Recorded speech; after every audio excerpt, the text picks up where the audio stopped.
I was right up here in northern Arizona back in 1975. It was November 5th.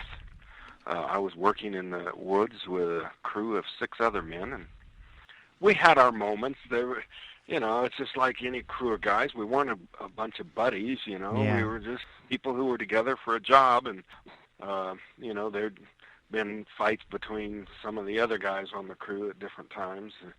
Basically, it was just a crew of guys that were there for the purpose of work. So, a lot of people, were shocked that the crew wasn't more heroic, when I was hit.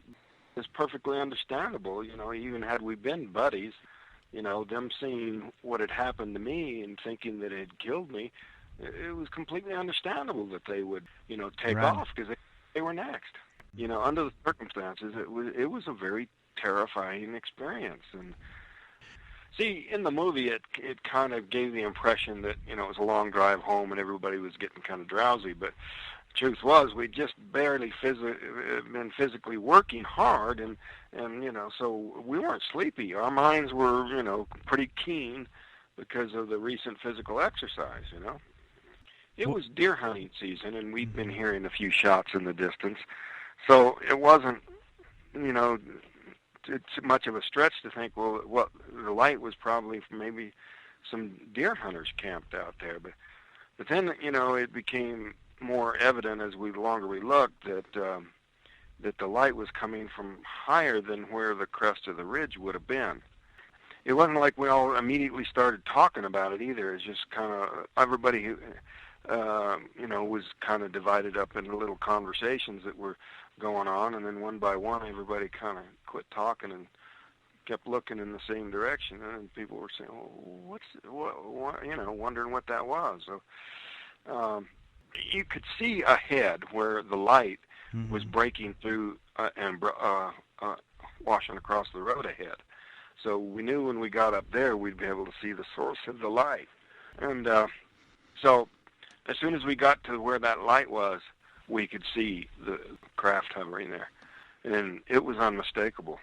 I think it was Alan Dallas yelled out, "It's a flying saucer," and like anybody needed to say, because it was so clear. This is less than 100 feet away, this huge metallic disc hovering there below the treetops, and outlined against the sky, and giving off this very strange light and making this really weird sort of complex sound, really high and really low, off the range of human hearing on both ends. Even before we got up to it, we were thinking that maybe it was a forest fire, but it was just kind of a passing thought because we have driven through the woods and come upon a tree that had been hit by lightning that was burning. You stop and put the fire out. So, but it had been clear, dry weather, and so that was quickly, dismissed as a possible source of the light. And when we described it as looking like molten metal, we were talking about like metal from a blast furnace, that's almost white hot, kind of a really brilliant yellowish glow. And so, in the movie they made it look like molten lava, kind of red, and actually a cooler color than it was. And but that wasn't the way it was. It was really easy to see distinctly the surface of it. It wasn't so bright that you couldn't look directly at it. It was metallic all over, but parts of it were glowing, panels, but everything was smooth. There wasn't any like seams or anything. It was almost like glass. The whole thing was perfectly smooth. It's kind of like when the light's coming in through the window and you're looking at the television, which of course is giving off light, but you can still see things reflected in the screen. So you could see the surrounding trees reflected in the surface of this craft at the same time it was giving off a glow that kind of made everything around close to it look really kind of weird. a soft sort of a glow that just kind of made things look odd. You know, I thought it was going to take off before I got very close. So, you know, I was really curious to see it up close, and, you know, maybe a little bit of showing off in going so close to it, but I regretted that pretty quickly. I started out moving rapidly towards it, but then when I saw that it wasn't taking off, see, you know, when we're riding home in the woods, you know, you'll see a deer or a bear or something, and you'll call for the rest of the crew to look, and very often before they can even turn and look, it's gone before they get a chance to see it. So that was kind of my thinking, that it would be gone before I got that close. But the closer I got, and it wasn't going anywhere, and the more alarmed the crew was getting, you know, they started yelling at me to get back in the truck and swearing at me, and you know, I just wanted to see it before it zipped off. And Steve Pierce, he was saying that Alan Dallas was, you know, ducking down on the floorboard, and Dwayne Smith put it was, he said he kissed his knees, but, you know, I guess he was trying to get down below the sill of the truck, you know, for a little better safety. It was really pretty scary for everybody, including me. You know, I was trying not to act scared, but, you know, when it suddenly started to move and started to get louder, I dove for cover. There was a log sticking up and out of this pile of logging debris that they'd piled up there. And I got down behind that. And, you know, I finally got close enough to where I was looking up at a pretty steep angle, probably steeper than 45 degrees. I'm not sure, but... And then when it started moving, it started to rise up, and it was kind of unsteady as it rose. And then the crew were really, you know, in a panic and yelling at me to get away from there. But, you know, I didn't really need to be told. I was figuring out, you know, how am I going to get myself out of this situation? And, you know, it didn't take long to figure out, just jump up and run back to the truck. But when I raised up, at that point, I was closest to the craft. Maybe that triggered something. Whatever happened, as soon as I straightened up, I just felt this numbing shock, kind of like I'd been hit real hard physically, or maybe electrocuted. Dwayne Smith later became an electrician, and he said to him it sounded like high voltage. But, you know, in one of the police interviews, one of the men said it looked like a long blue flame. But whatever it was extremely powerful. You know, Steve Pierce says that he thinks it threw me like 20 feet. Some of the other crewmen say it was like 10 feet, but Steve swears it's 20 because he's out there now talking about this. I hadn't heard from him in like 30 years, and he suddenly started writing. Anyway, it was pretty violent, and you know how Hollywood likes to embellish things. In this case, they've actually kind of played it down. It kind of looks like a spotlight came on, and the actors kind of held there for a second and then tossed back. But the crew said it was more like I'd stepped on a landmine, like a grenade had just gone off and just blew me through the air. And they say the way my body tumbled and the way I hit the ground without defending myself from the fall, that they figured he'd killed me. You know, that they actually yelled at each other, "He killed him, he's dead." When you're out in the woods, there's not that much of a reference.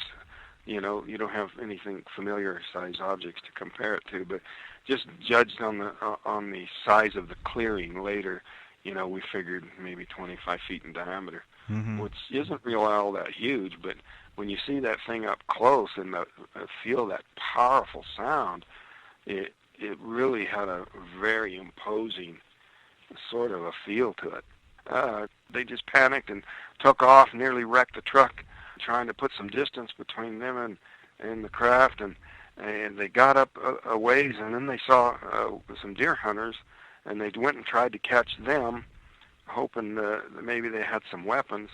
I guess they finally came to their senses and calmed down a little bit and realized they were going to have to go back and see what happened.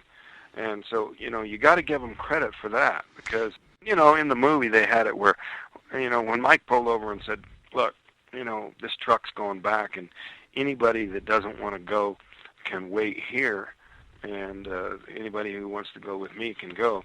In the movie, Mike went back alone, which is just ridiculous, because there's no way that any one of those crew is going to get out and stand alone in the dark out there on that road.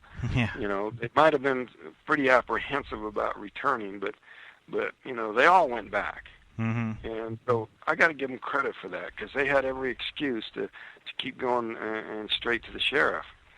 But they said it was, just long enough to run up there and try to catch those hunters, and then when they couldn't, they turned around and went back. And they thought they saw the light moving off through the trees, and so that made it a little easier, but they were still pretty scared getting back to the site. They could see where the truck had peeled out when they took off, and so they found the spot, and they said they were pretty apprehensive about getting out. They only had one flashlight, so they were all, 6 of them huddled around this one flashlight and searching, and where my body had landed, there was nothing there. So they called out, and they were, continually being scared by the moon, because it was kind of similar in color, catching sight of it through the trees, as the craft. But, it was pretty intense, and at one point, Mike broke down and cried. And, of course, right now, Steve Pierce is making a big deal out of that, because he felt so bad about my first book when I wrote about, he was one of the ones that was still crying when they went to the sheriff. He didn't like that at all. Some of his relatives were teasing him about it or something. Mm. Here we are 35 years later, and he's working on a book, and his main issue is he wasn't the only one crying, and Alan Dowd was so scared. And, I don't think anybody cares. Mm-hmm. But, to him, it's the biggest issue out there, is that he wasn't that scared, and the other guys were crying too. And, I don't feel, that any of those guys have anything to be ashamed of. Right. In how they handled it, I suppose probably all of us have cried about it in one way or another since it happened. But, mm-hmm.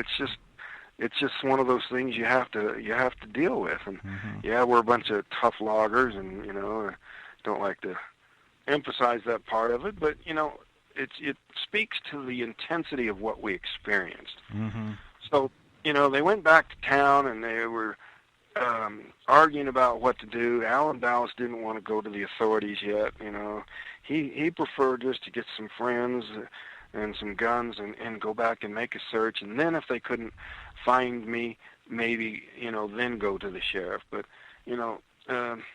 Ken and Mike figured no, because if Travis is never found, and it's going to look bad if we don't report it right away. So they were of the opinion that they should report it right away. So they did. They called the local deputy, and he called the sheriff, and he brought another deputy with him, and so the sheriff interviewed the men right there, and like I said, some of the guys were still crying, and the lawmen were really impressed with the fact that something really serious had happened. Mm-hmm. But being lawmen, they figured that they were suspicious right away. We found out later that these guys had killed me.